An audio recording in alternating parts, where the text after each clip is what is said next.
Hello everyone. আমি just স্নান করে এলাম। তো প্রচুর রোদ বাইরে, মানে এতটাই রোদ যে ছাদে দাঁড়ানো যাচ্ছে না।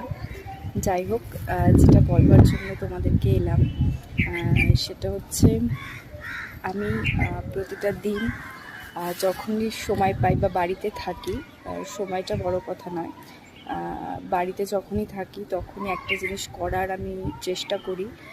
সেটা হচ্ছে ছাদে এসে একটু বাটিতে জল আর কিছু বিস্কিটস বা হচ্ছে একটু রুটি, এটা আমি রেখে দেওয়ার চেষ্টা করি।